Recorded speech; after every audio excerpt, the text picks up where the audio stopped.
So why is this happening to our country? I believe that there's a great moral conflict underlying this disaster. Our society does not agree on its basic social compact. Specifically, we do not agree on what a right is. So what really constitutes a right? Do we all have a right to a free house? No. Do we all have a right to a free car? No. Do we all have a right to free food? No. Do we all have a right to free health care? No. Hell no. You know, some say our rights are granted by God. Others say our rights are inherent to nature. Still others say that our rights are created by social convention, like a constitution. These are all powerful arguments. They inspired Thomas Jefferson's famous statement in the Declaration of Independence. He said, I quote, "We hold these truths to be self-evident, that all men are created equal, that they are endowed by their Creator with certain inalienable rights, and that among these are life, liberty, and the pursuit of happiness," end quote.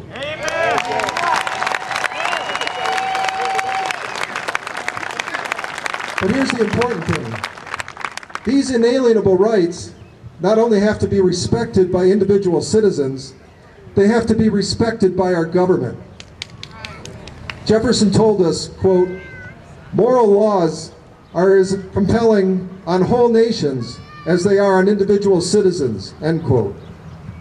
Here's an example of what he meant. Your right to private property is inherent in your right to life and liberty, because it's what your life and liberty produces. If you don't have a right to the property and the wealth that your life and your liberty produce, then your right to life and liberty are an illusion. There's general agreement about that.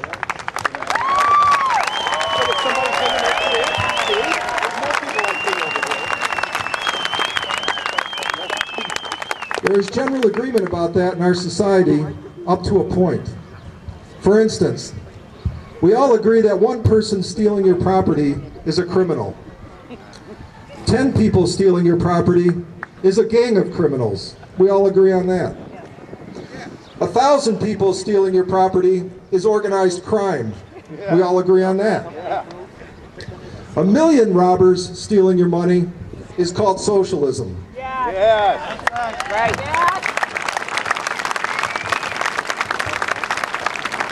Sadly, we do not have agreement in our society about whether 1,000,000 socialist robbers stealing your property is good or bad. Let me be clear on where I stand. Socialism, which is nothing more than millions of robbers stealing your property with the force of government, is morally wrong.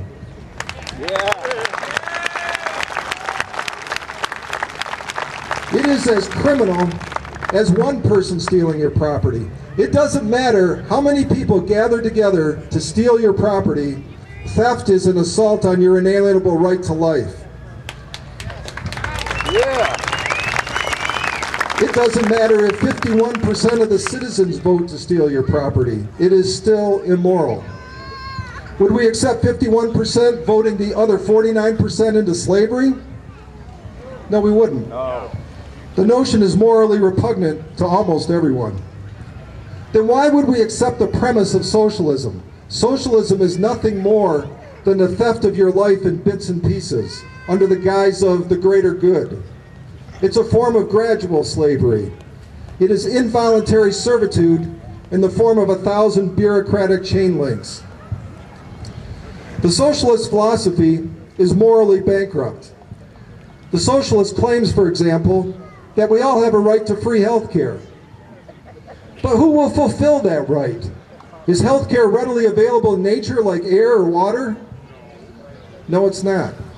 It has to be provided by doctors and nurses and ambulance drivers and a whole host of a supporting cast.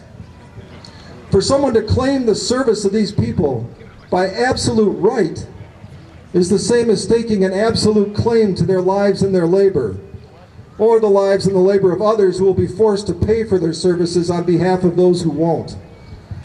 When someone stakes an absolute claim to your life and labor, they have made you a slave. We are appalled by slavery, and rightly so.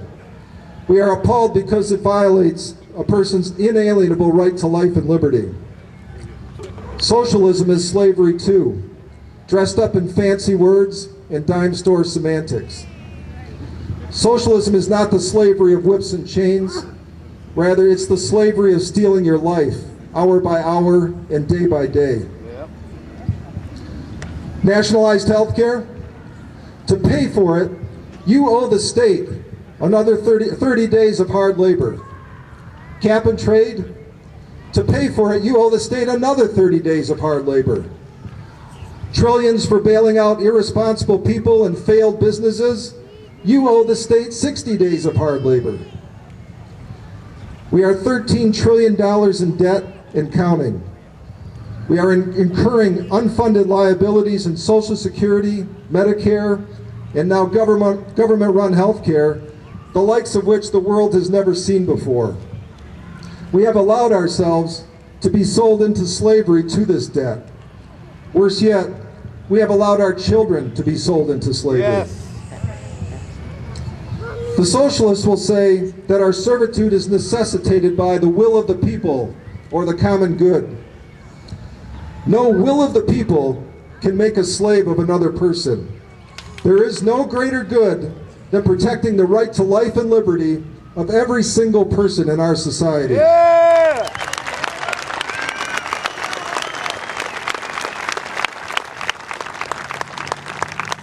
Our government was instituted to protect our lives and our property, not to enslave us and not to steal our property. This is precisely why we have a Constitution. It's our fundamental pact to protect individuals from the tyranny of the majority. Once we grant the right to free health care, what will stop claims for other so-called rights? What's the difference between the right to free health care and the rights to free housing, free food, free transportation, free education, free clothing, free energy, free iPods? There is no difference. Once you accept being a slave to one of these so-called rights, you have accepted being a slave to them all. That's the slippery slope.